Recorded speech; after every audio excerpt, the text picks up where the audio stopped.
Good afternoon, council members.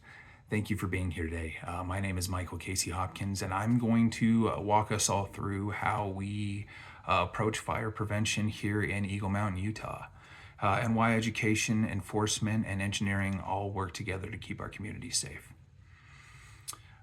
In the fire service, we look at prevention through three main concepts. One of those concepts would be education, right? One of the things that we want to make sure that we're doing is that we're teaching our residents, builders, and business owners how to prevent fires before they start. Another concept would be enforcement, implying adopted fire codes to make sure buildings meet minimum safety standards. And then engineering, making sure that the design features like sprinklers, fire-resistant materials, and proper spacing that reduce the spread and intensity of fires. All three are critical, especially in the fast-growing community of Eagle Mountain, Utah. We have seen major growth where communities and businesses are popping up all over town. Since 2010, we've grown about 45,000 people.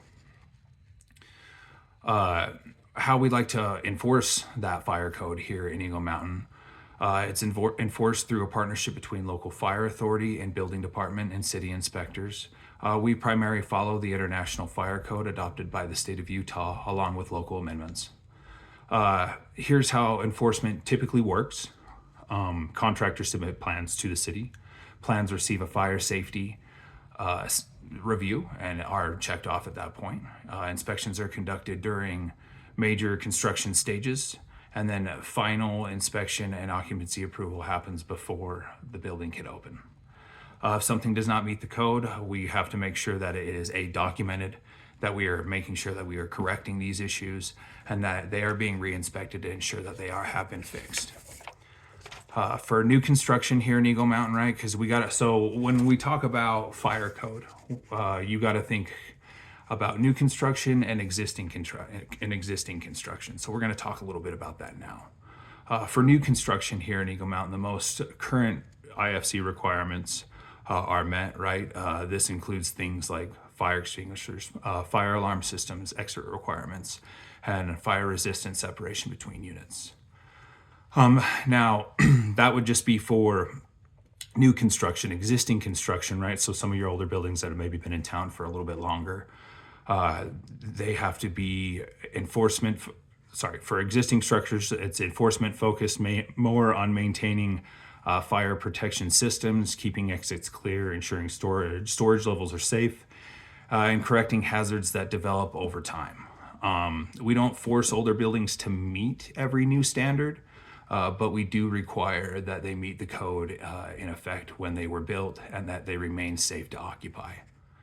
Some of the local organizations that help determine fire resistance for the materials that are being used to build these new buildings or to help support some of these existing buildings. Some of those organizations we have here in Utah are Underwriter Laboratories, FM Global, Intertech, Southwest Research Institute. These organizations certify materials like drywall, roofing, insulation, and fire doors, so we know that they perform under fire conditions. So they are the ones that do a lot of the testing, and that's where we get a lot of our fire ratings from. Test use, just touching on tests, tests used to determine fire rating. Just touching on a couple, we have the ASTM E119 fire resistant test for walls, floors, and structural elements, right? So that would be for sure just those wall elements, flooring, structural elements for these new builds here in Eagle Mountain, Utah. Another would be the ASTM E84 for surface flame spread and smoke development. And there's quite a few other fire rating tests that are used to determine what a material would be fire rated as. So how those tests apply to local fire inspections. When we conduct inspections, fire ratings help us verify the firewalls haven't been penetrated, right? We want to make sure that there is no gaps in any sort of those penetrations and that they have been properly like fire caulked or things like that. The fire doors close properly, right? We need to make sure that all of our fire doors can shut and close properly. That rated assemblies haven't been altered by utility installations and that developers are using approved products. In Eagle Mountain's dense, quickly developing neighborhoods, protecting fire separation walls is especially important to reduce the chance of fire spreading from home to home. Some characteristics that you may see in unsafe structures in Eagle Mountain could be overloaded storage in garages or commercial shops.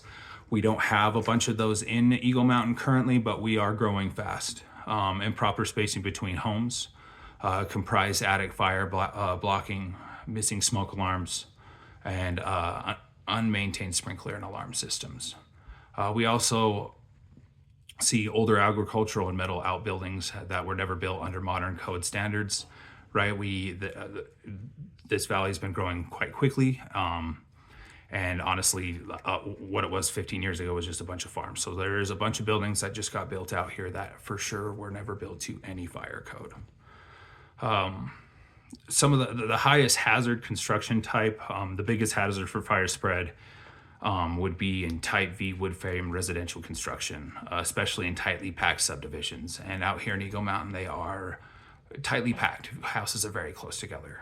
These buildings can burn rapidly at high winds, and in this area can accelerate fire spread from structure to structure if separation distance isn't maintained. This is why proper defensible space, rated exterior walls, and functional fire protection systems are so important. How we review plans and structural controls to improve safety. We make sure that the strong plan reviews allow us to catch issues early before construction ever begins. During structural control inspections, we verify that the framing and fire blocking are intact. Separation, there are separation walls. There's good sprinkler coverage in the building, right? You wouldn't want to have a building that has a fire sprinkler system and it doesn't cover the whole building. That at that point, no matter what, you're going to have some sort of loss. And where the hydrant placement is, catching problems during construction is far easier than trying to correct hazards after a building is completed.